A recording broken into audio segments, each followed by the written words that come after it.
Welcome to my channel. ಇವತ್ತಿನ ವಿಡಿಯೋದಲ್ಲಿ ನಾನು ಧಾಬಾ ಸ್ಟೈಲ್ ಮಸಾಲ ರೈಸ್ನ ಮನೇಲಿ ಹೇಗೆ ಮಾಡೋದು ಅನ್ನೋದನ್ನ ತೋರಿಸ್ಕೊಡ್ತಾ ಇದ್ದೀನಿ.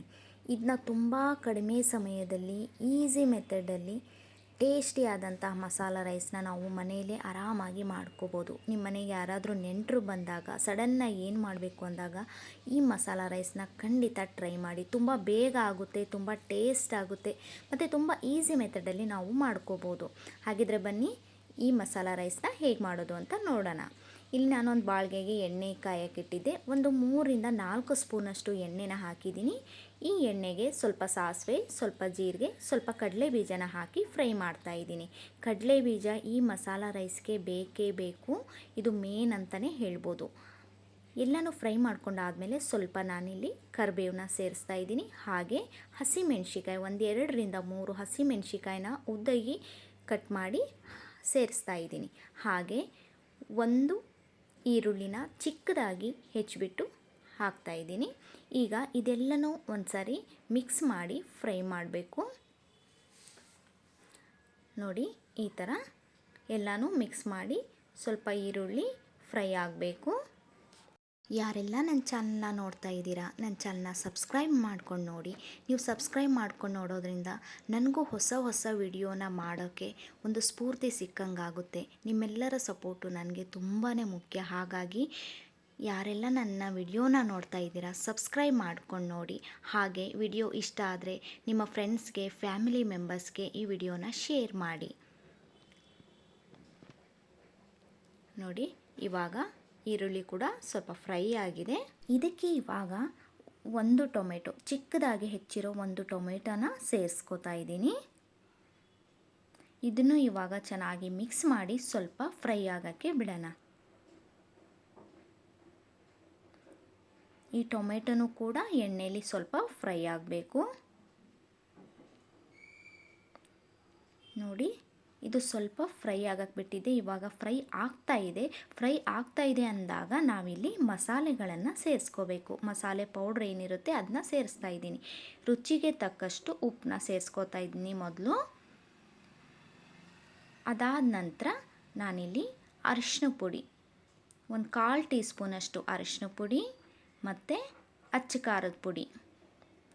ನಿಮಗೆ ಖಾರ ಹೇಗೆ ಬೇಕೋ ಮೆಣಸಿಕಾಯಿನೂ ಕೂಡ ಸೇರಿಸ್ಕೊಳೋದ್ರಿಂದ ನಿಮಗೆ ಎಷ್ಟು ಬೇಕೋ ಅಷ್ಟು ಖಾರದ ಪುಡಿನ ಸೇರಿಸ್ಕೊಳ್ಳಿ. ಹಾಗೆ ಜೀರಿಗೆ ಪೌಡರ್ ಒಂದು 1/4 ಟೀ ಸ್ಪೂನು ಮತ್ತು ಕೋರಿಯಂಡ್ರ್ ಒಂದು ಅರ್ಧ ಟೀ ಸ್ಪೂನಷ್ಟು ಕೋರಿಯಂಡ್ರ್ ಪೌಡ್ರನ್ನ ಸೇರಿಸ್ತಾ ಇದ್ದೀನಿ.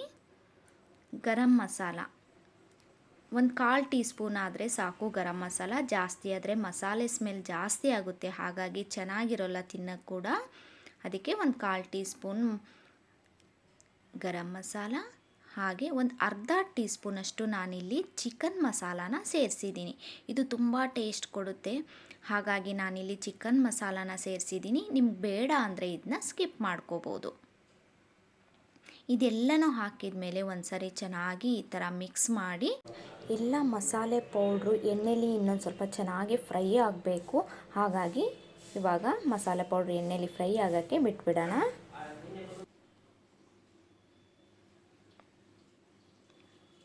ನೋಡಿ, ಇದು ಚೆನ್ನಾಗಿ ಎಣ್ಣೆಲಿ ಇವಾಗ ಫ್ರೈ ಆಗಿದೆ.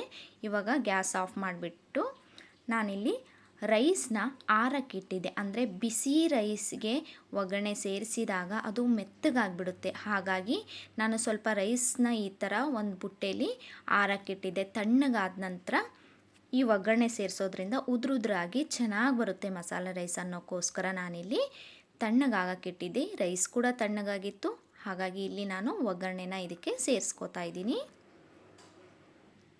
ಚೆನ್ನಾಗಿ ಮಿಕ್ಸ್ ಮಾಡಬೇಕು. ಈ ಮಸಾಲ ರೈಸ್ ತುಂಬಾ ಟೇಸ್ಟ್ ಆಗುತ್ತೆ. ಖಂಡಿತ ಒಂದು ಸರಿ ಟ್ರೈ ಮಾಡಿ. ನಿಮ್ಮ ಮನೆಗೆ ಯಾರಾದ್ರು ಸಡನ್ನಾಗಿ ನೆಂಟರು ಬಂದಾಗ, ತುಂಬ ಕಡಿಮೆ ಸಮಯ ಇದೆ ಅಂದಾಗ ಈ ಮಸಾಲ ರೈಸ್ನ ಆರಾಮಾಗಿ ನೀವು ಟ್ರೈ ಮಾಡ್ಬೋದು. ತುಂಬ ಟೇಸ್ಟಾಗಿರುತ್ತೆ, ಕಡಿಮೆ ಸಮಯದಲ್ಲಿ ಮಾಡ್ಬೋದಾದಂಥ ಈ ಮಸಾಲ ರೈಸ್ನ ಮಿಸ್ ಮಾಡದೆ ಒಂದು ಸರಿ ಟ್ರೈ ಮಾಡಿ. ನೋಡಿ, ಇವಾಗ ಫೈನಲಾಗಿ ನಾನು ಕೊತ್ತಂಬರಿ ಸೊಪ್ಪನ್ನ ಸೇರಿಸ್ತಾ ಇದ್ದೀನಿ. ಇವಾಗ ಇನ್ನೊಂದು ಸಾರಿ ಮಿಕ್ಸ್ ಮಾಡಿಬಿಡೋಣ.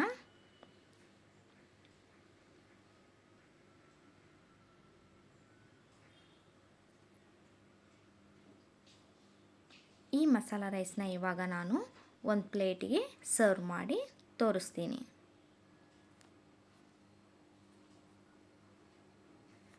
ನೋಡಿದ್ರಲ್ಲ ಡಾಬಾ ಸ್ಟೈಲ್ ಮಸಾಲ ರೈಸ್ನ ಮನೇಲೇ ಹೇಗೆ ಮಾಡೋದು ಅಂತ.